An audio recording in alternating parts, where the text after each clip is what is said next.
Good afternoon. So, what you got before you right now is my two completed half barrels. I finished up the process this week, got the last coat of stain on them, and then I left them out in the garage for about 36 hours so they could be good and dried, because last thing I want to do is get stain on the carpet of one of our rooms, and my wife would not be happy with me.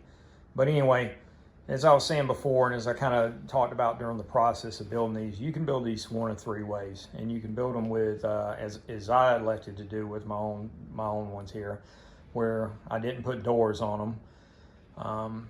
Me and my wife talked about that, and we kind of come to the conclusion that was probably our favorite way to do it. And I had a gentleman before, he had asked me to do this, and I hadn't done it up to that point, and I just didn't really know what to expect of it. But when I got them done for him, I was like, wow, these are really nice. So when it come time for me to do my own, I elected to do the same. Now, the other two ways you can do this is you can put a one door on it, and you can do two half doors. The half doors are a little trickier to do, but they do take, they're not as heavy. The doors are not as heavy, and they swing slightly better.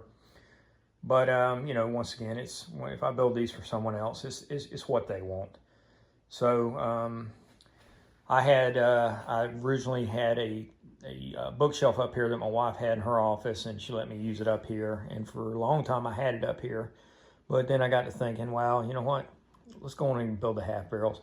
And as you can see, one of the things I talked about during the process was once I stained the back wall, the middle shelf, and then down in the bottom, you know, it all matches. And I just think it looks aesthetically nice. And then the big thing, though, that you got to understand when you build these barrels is these barrel lids, they're not always going to be flat on top. They're going to be slightly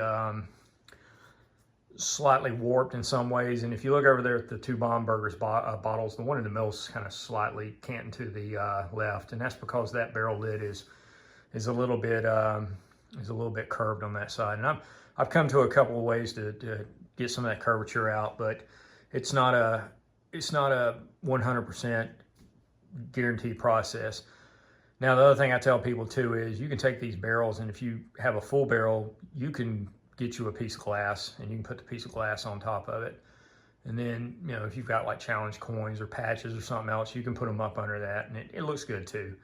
But for me, it was really not a showstopper.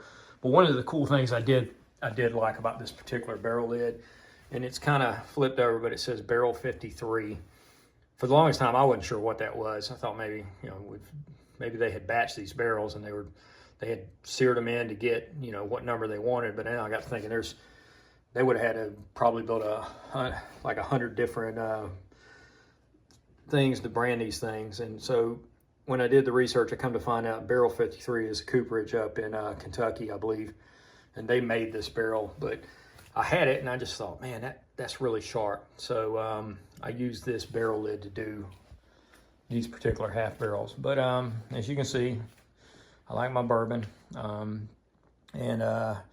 much to the chagrin of my wife, since I've retired from the Army, I've decided I want to learn how to play guitars, and I really like Telecasters. But I mean, that's the old school in me. I like things that, you know, have character. But anyway, y'all have a great weekend, and I'll see you at the next video.